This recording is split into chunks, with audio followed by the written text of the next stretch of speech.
শাক খেতে কিন্তু আমরা কম বেশি সবাই ভালোবাসি। আর আজকে আমি যে শাকের রেসিপিটা নিয়ে এসেছি সেটা আমার ভীষণ পছন্দের একটা রেসিপি। এটা হচ্ছে ঢেঁকি শাক রেসিপি। এই ঢেঁকি শাকটা কিন্তু খেতে ভীষণ ভালো লাগে। তো ভাবলাম আজকে আমি আপনাদের সাথে এই শাকের রেসিপিটা শেয়ার করি। এখানে আমি নিয়ে নিয়েছি 2 আটির মতো ঢেঁকি শাক। এই ঢেঁকি শাক বাজারে সবসময় পাওয়া যায় না, মাঝে মধ্যে পাওয়া যায়। ঢেঁকি শাকটা আমি এরকম ছোটো ছোটো করে কেটে নিয়েছি। ঢেঁকি শাক কীভাবে কাটতে হয় সেটা একটা ভিডিও আমার চ্যানেলে আমি এর আগে আপলোড করেছি, আপনারা চাইলে দেখে নিতে পারেন। কড়াইতে এবার আমি শাকগুলো দিয়ে দিলাম। আমার এই রেসিপিগুলো যদি আপনাদের ভালো লেগে থাকে তাহলে আমার চ্যানেলটা সাবস্ক্রাইব করে পাশে থাকা বেল আইকনটা বাজিয়ে দেবেন।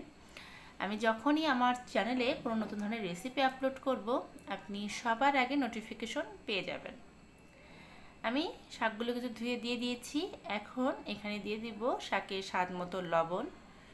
লবণটা একটু পরিমাণ মতো দেবেন, কারণ শাকে যদি লবণ বেশি হয়ে যায় সেক্ষেত্রে কিন্তু শাকটা খেতে ভালো লাগবে না। লবণ দিয়ে শাকটাকে খুব ভালো করে মিক্সড করে দিচ্ছি।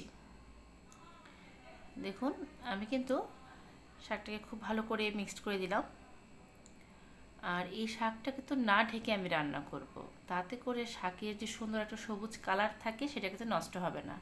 অনেকে দেখবেন শাক রান্না করলে শাকের কালারটা একদম ফ্যাকাশে দেখতে দেখা যায়, কারণ তারা ঢেকে অনেকক্ষণ পর্যন্ত সময় নিয়ে শাক রান্না করে। শাকের যে সবুজ কালার থাকে সেটা নষ্ট হয়ে গেলে কিন্তু আমার কাছে দেখতেও সুন্দর লাগে না, খেতেও ভালো লাগে না। তাই আমি যখনই শাক রান্না করি এভাবে না ঢেকে শাকটাকে রান্না করার চেষ্টা করি, কারণ শাক তো সিদ্ধ হতে খুব একটা বেশি সময় লাগে না। আমি কিন্তু শাকে কোনো জল দেইনি, অথচ দেখুন শাকটা ধুয়ে যে দিয়েছি সেখান থেকে প্রচুর জল বের হয়েছে। এই জলে শাকটা সিদ্ধ হয়ে যাবে। আপনারা যদি দেখেন শাক থেকে সেরকম জল বের হয়নি বা শাকটা ঠিকমতো সিদ্ধ হয়নি, সেই ক্ষেত্রে সামান্য পরিমাণে জল কিন্তু অ্যাড করতে হবে, না হলে এই যে ডাঁটাগুলো আছে শাকের সেগুলো কিন্তু সিদ্ধ হবে না। এই শাকটা কিন্তু আপনারা চাইলে চিংড়ি মাছ দিয়েও রান্না করতে পারেন, সেটাও খেতে ভালো লাগে। শাকে যদি একটু কুচু চিংড়ি ভেজে দেওয়া যায় সেটাও ভালো লাগে। এছাড়া এই শাকটা অনেক সময় পিঠালি করে রান্না করা যায়, সেটাও ভালো লাগে। আমি কোনো এক সময় আমার চ্যানেলে আপনাদের জন্য সেই রেসিপিগুলো আপলোড করে দেব। আজকে নর্মাল একটা শাক ভাজি দেখাচ্ছি। এখন ঝালের জন্য আমি এখানে 3-4টার মতো কাঁচামরিচ মাঝখান থেকে চিড়ে রেখেছিলাম, সেই কাঁচামরিচটা দিয়ে দিলাম। দিয়ে শাকের সাথে খুব ভালো করে মিক্সড করে দিচ্ছি। দেখুন এভাবে চামচ দিয়ে একটু খুব ভালো করে মিক্সড করে দিতে হবে। দেখুন শাক থেকে কিন্তু প্রচুর জল বের হয়েছে। এই জলটা কিন্তু একদম শুকিয়ে ফেলতে হবে, অর্থাৎ শাকটা যখন আমরা সম্বার দেব তখন কিন্তু শাকে একটু জল রাখা যাবে না, তাতে করে শাকটা সম্বার দেওয়ার পর খেতে ভালো লাগবে না। অনেকে আগেই শাকটা সম্বার দিয়ে রান্না করে, কিন্তু প্রথমেই আমি শাকটাকে একটু সিদ্ধ করে নিই। 80% মতো যখন সিদ্ধ হয়ে যায় তারপরে আমি সম্বার দিই তেলের মধ্যে, তাতে করে কিন্তু শাকে খুব সুন্দর একটা স্মেল আসে এবং শাকটা খেতে ভালো লাগে। গরম ভাতের সাথে এই শাকটা আমার ভীষণ পছন্দ, কিন্তু দুঃখের বিষয় এই শাকটা সবসময় বাজারে পাওয়া যায় না। তাই যখন পাওয়া যায় বা আমার চোখের সামনে পড়ে আমি এই শাকটা নিয়ে আসি, কারণ এটা আমার কাছে খুব ভালো লাগে।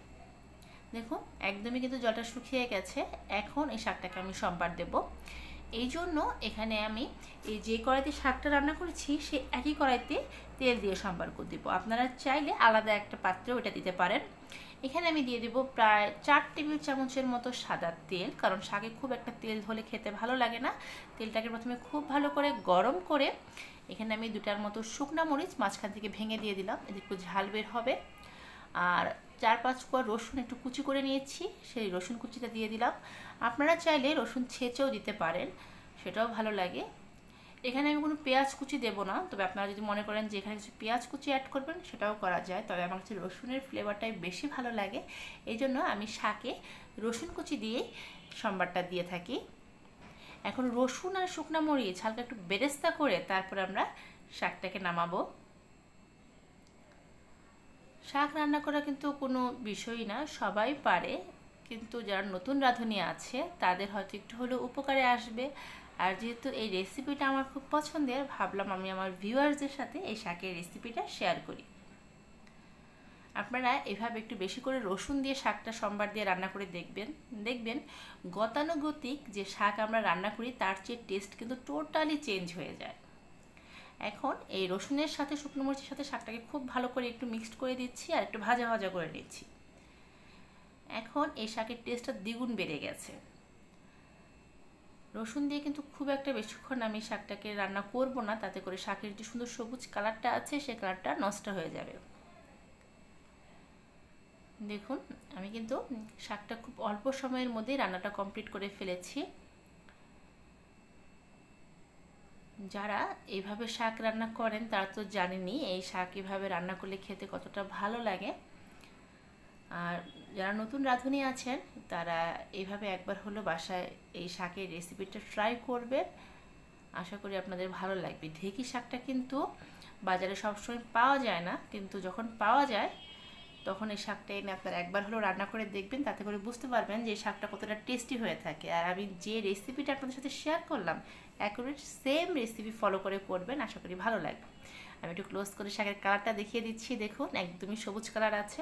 এটা দেখতে আমার কাছে ভীষণ ভালো লাগে আর খেতেও ভালো লাগে। হয়ে গেল আমার খুব সহজে ঢেঁকি শাকের রেসিপি। ফিরবো একটা নতুন রেসিপি নিয়ে, সেই পর্যন্ত সবাই ভালো থাকবেন, সবার জন্য শুভকামনা।